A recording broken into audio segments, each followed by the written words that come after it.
Hi அண்ணி. ஹாய்மா, நான் school கிளம்பிட்டேன். என்ன ஸ்நாக்ஸ் வச்சுருக்கீங்க, என்ன லஞ்ச் வச்சுருக்கீங்கம்மா? எக்ஸாம் நல்லா படிச்சிட்டிங்களா?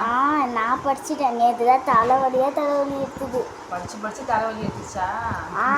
நேற்று ஃபுல்லாக டயர்டாக இருந்தேன். சரி, ஓகே. கொடு. என்ன டயர்டு உனக்கு? பொங்கல் வைக்க போனோம், அப்படியே டயர்ட் ஆகிட்டேன். டயர்ட் ஆகிட்டியா? உங்களுக்கு ஒரு பக்கம் தலைவலி எடுத்துக்கிட்டே இருக்கு. சரி, நல்லா படிச்சிருக்கியா எக்ஸாமுக்கு? படிச்சிருக்கேன். நீ ஃபஸ்ட்டு முடிச்சிட்டேன்.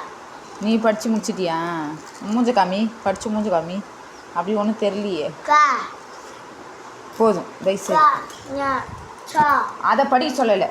இன்னைக்கு என்ன ஸ்நாக்ஸு லஞ்சு வச்சுருக்கேன்னா, இன்றைக்கி வந்து நான் எக் ரைஸு பீன்ஸ் போட்டு ஹாப்பிமா போட்டு செஞ்சுருக்கேன். ஃப்ரைட் ரைஸ் மாதிரி செஞ்சுருக்கேன். பீன்ஸ் ஹாப்பிமா ஒரு பவுடர் மசாலா மாதிரி. சரி விடுமா, ஏதோ ஒன்று இன்றைக்கி செஞ்சுட்டேன், விடுங்க. இன்றைக்கி எடுத்துன்னு போங்க. அது கூட வந்து ஆம்லேட் வச்சுருக்கேன். ஓகேவா?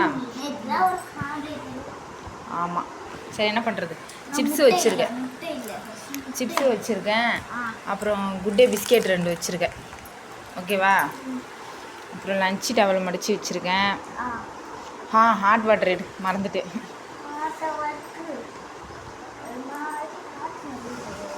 ஓகே, சரி வீட்டுக்கு சுடட்டும். நல்லா எக்ஸாம் எழுதணும். ஓகேவா? எல்லாத்துக்கும் எக்ஸாமுக்கு தேவையான நல்லா எழுதிட்டு உன்னுடைய மார்க்கை பார்த்துட்டு தான் வாங்கி தருவேன். எதுக்குள்ளெல்லாம் வாங்கி தர மாட்டேன். நீ நல்லா படிச்சிட்டியா? ஓ, இப்போ ஏபிசி சொல்கிற டைம் கிடையாது, டைம் ஆயிடுச்சு, மணி பார். சரி, ஓகே, பாய். மறக்காமல் சாப்பிட்டு வரணுண்ணா. விக்கி பாய். பாய். மறக்காமல் சாப்பிட்டு வாங்க 2 பேரும். பாய்.